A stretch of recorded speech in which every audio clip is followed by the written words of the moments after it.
Bonjour à toutes et à tous, bienvenue sur KTV Equazy FM, le 106.9. Oui, un temps de parole en direct à la radio et la télévision. Notre invité ce matin n'est autre que Ben du MDM. Salut Ben. Bonjour. Merci d'être avec nous. Vous aussi, vous êtes en colère ce matin et ça dure depuis bientôt 2 jours. Vous avez découvert sur la dernière liste, enfin l'avant-dernière liste de la préfecture, que le MDM n'était représenté qu'une fois sur toutes ces listes cantonales. Et ça a eu le don de vous faire bondir. Ah oui, ça date de plus d'une semaine. Hein. Ouais. C'est le premier décret préfectoral qui effectivement ne mentionnait que le canton de Ouangani comme étant investi par le MDM, oui.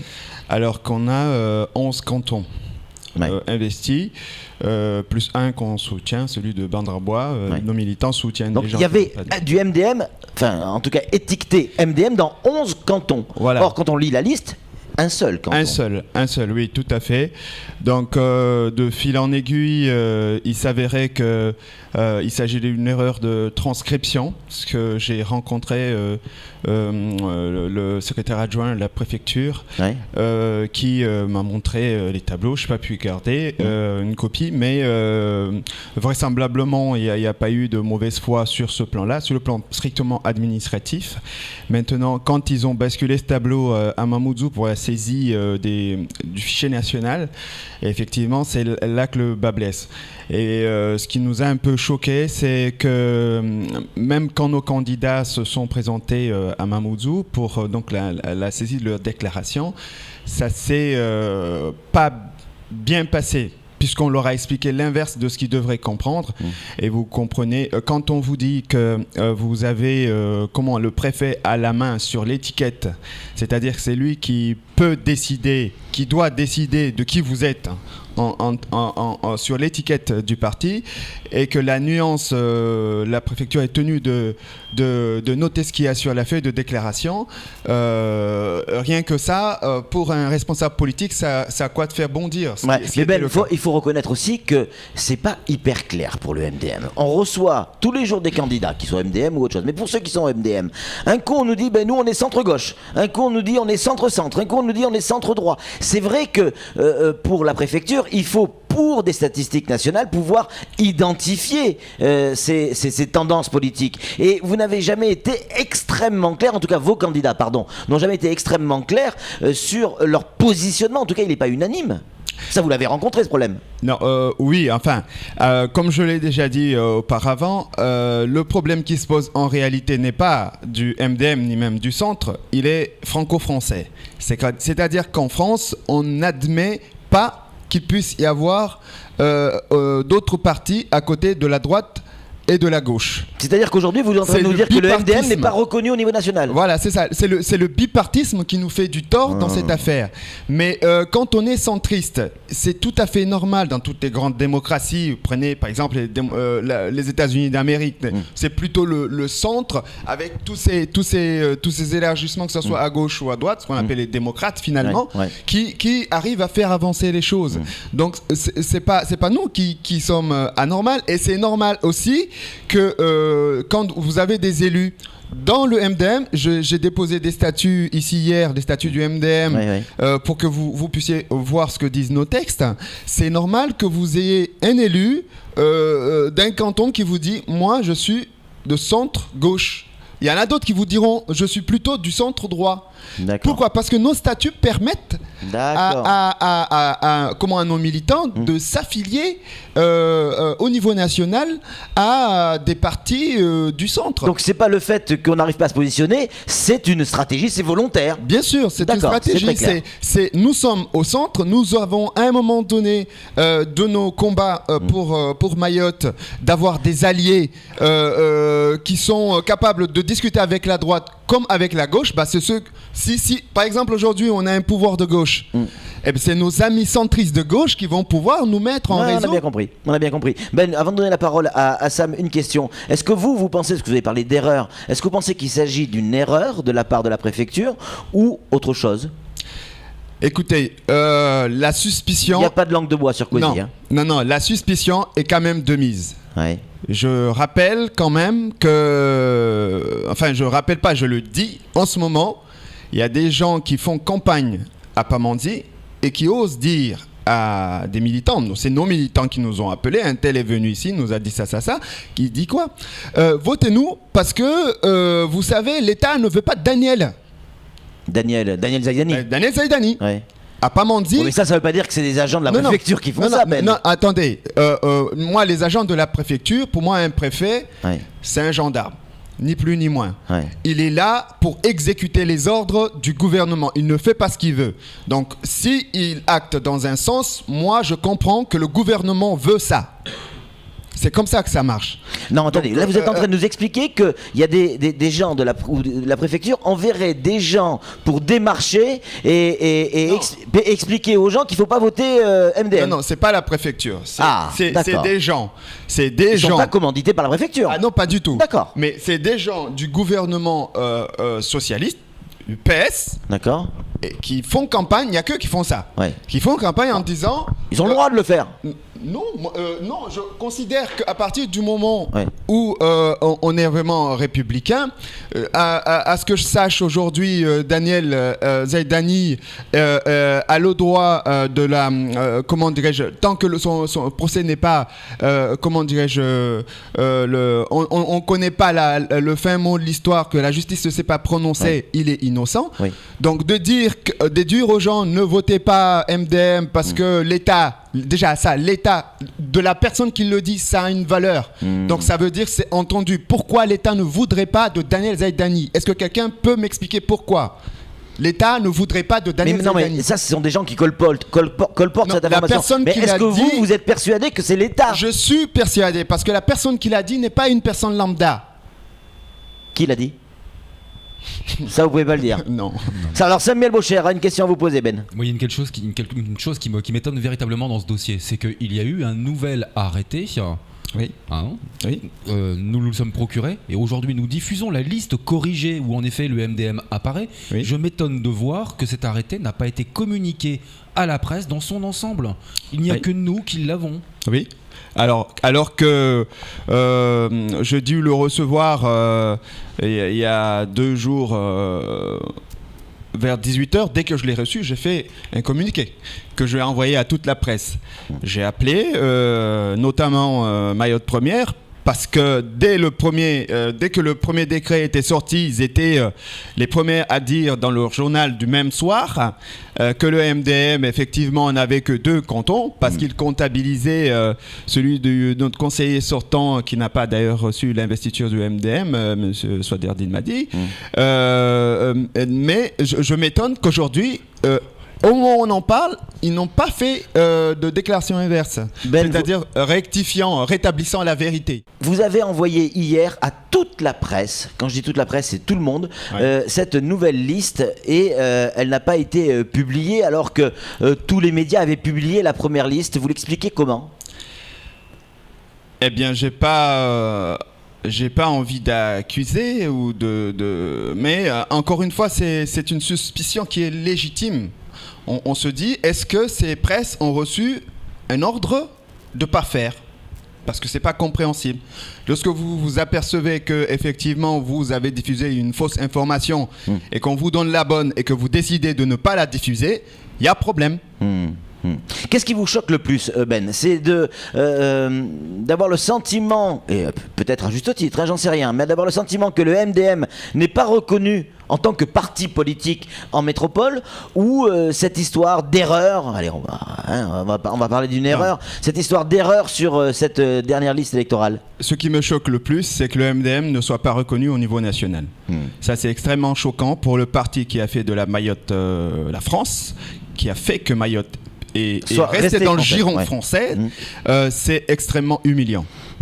Ça, il faut que ça soit réparé. Et comment vous allez faire pour réparer ça ? Et j'ai cru comprendre que c'était pas le cas, puisqu'on peut remarquer que le deuxième, l'arrêté préfectoral qui a été diffusé récemment ne mentionne pas les nuances politiques. C'est un tableau qui a été fait de manière spécifique. Ce n'est pas vraiment la saisie du logiciel national. C'est illégal. Voilà. Donc, dans cet aspect, on peut se demander, mais pourquoi est-ce que ce deuxième arrêté ne présente pas les nuances ? Alors qu'on nous fait savoir que de toute façon, les nuances, c'est le préfet qui a le dernier mot.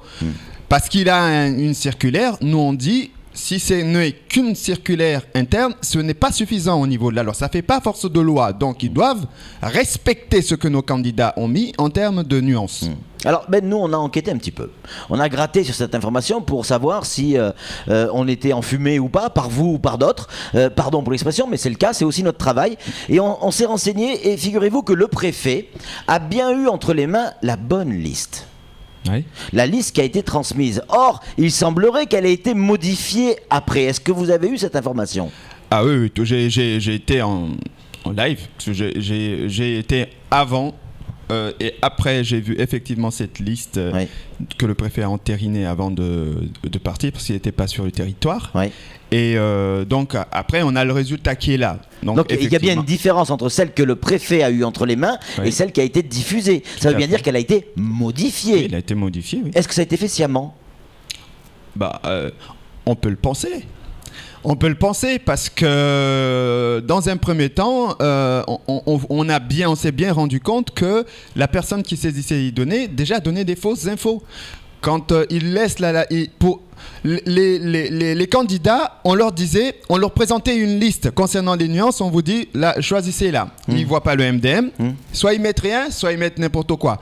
Là où ils avaient vraiment un pouvoir, pour pas générer de psychose, c'était sur l'étiquette. Et l'étiquette, on leur disait, de toute manière, vous mettez ce que vous voulez, mais c'est le préfet qui va décider. Du coup, c'est un chamboulement total. Donc, je ne peux pas considérer que c'est des erreurs coup sur coup. Là, ça fait une juxtaposition d'erreurs de la part d'un service de l'État, vous m'excuserez, de penser qu'il y a quelque chose qui se passe. Donc, humainement parlant, si je comprends bien ce que vous nous dites, le préfet, lui, selon vous, est hors de cause. Lui, il a eu la bonne liste. Oui. Ce sont ces services qui auraient pu se tromper ou le faire sciemment. Oui, tout à fait, c'est ça. Samuel Beaucher, le rédacteur en chef de France Matin, a une question à vous poser, Ben.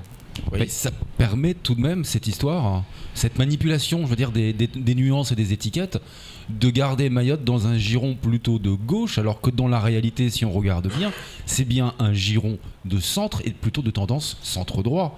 La réalité, c'est ça. Et la manipulation, est-ce que c'est pas ça, justement, au niveau national, de masquer un petit peu que Mayotte ne soit sorti de l'étiquette qu'on lui a donnée à gauche ? Je pense que c'est effectivement l'objectif. Si on est d'accord qu'on peut avoir des suspicions compte tenu des éléments qu'on a, eh bien la seule raison qui pourrait faire qu'effectivement on essaie de faire ça, c'est ça.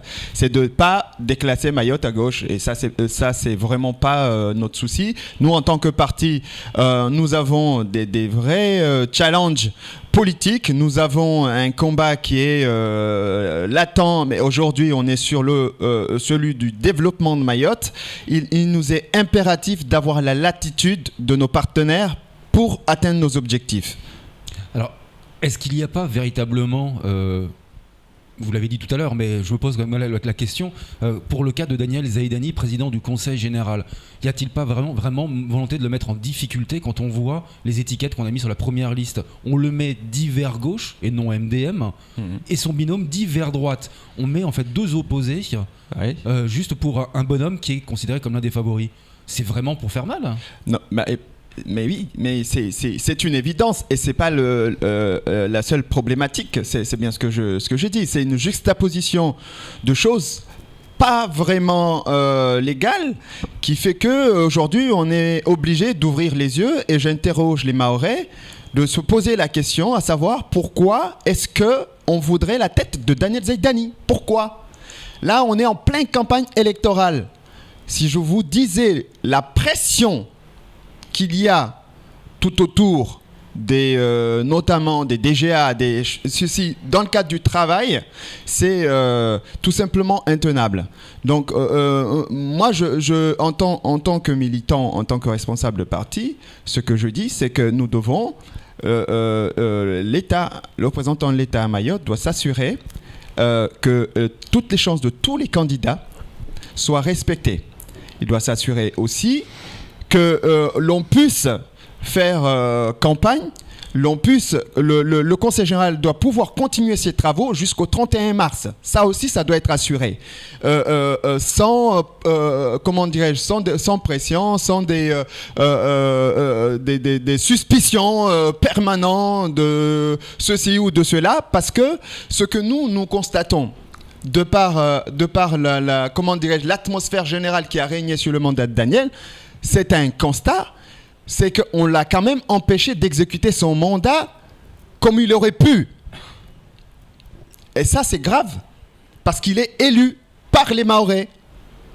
Quand vous parlez de les pressions sur DGA, vous parlez de quel DGA? Vous parlez dans les mairies ou vous parlez du Conseil général? Non, moi, ce que je constate, c'est qu'on a des dossiers qu'on suit. Moi, j'ai des dossiers que je suis pour savoir est-ce que nos programmes est achevé ou en phase d'être achevé, ou etc. Et très souvent, j'ai des gens qui n'avancent plus. D'accord. Est-ce que vous n'êtes pas en train de nous jouer un mauvais rôle de la victimisation, là? Non, c'est pas du tout mauvais rôle de la victimisation, c'est des choses très concrètes. Ouais. Je n'ai pas à en parler ici, mais si je vous dis qu'aujourd'hui, vous êtes journaliste, vous pouvez faire l'enquête, essayez de savoir, est-ce qu'il y a des actions concrètes aujourd'hui qui vont avancer. J'ai l'impression que, comment dirais-je, le mandat est fini. J'ai l'impression que le mandat est fini. J'ai poussé un coup de gueule récemment auprès du DGS pour dire que c'était pas normal que, pour vous donner un exemple très simple, l'ASPL 976 est créée depuis 2012. Il y a des délibérations qui ont eu lieu pour transférer des projets du Conseil général vers la SPL. Il y en a qui datent déjà de 1 an, il y en a qui datent de 6 mois et dernier date de la dernière séance. Il n'y en a pas un pour lequel la convention a été signée. Vous trouvez ça normal? Et qui devait signer? Déjà, c'est au service de les instruire. Et ensuite, le DGS ou autre. Mais s'il n'a pas de dossier, si les services ne répondent pas, et là, on voit bien que, par exemple, on a là un outil que la majorité de Daniel Zaidani a pensé pour le développement de Mayotte, un outil que tout le monde pense, en tout cas nous dans nos rangs porteurs, capable de changer les lignes dans le développement, et on a de vrais blocages, mais à tous les niveaux. Ben, il nous reste 1 minute. Qu'est-ce que vous avez envie de dire aujourd'hui à vos concurrents politiques? Qu'est-ce que vous avez envie de dire aujourd'hui au service de l'État? S'il y avait une phrase à leur dire, ça serait laquelle aujourd'hui? Je leur dirais que le MDM s'est battu pour que Mayotte reste dans la France pour le droit commun.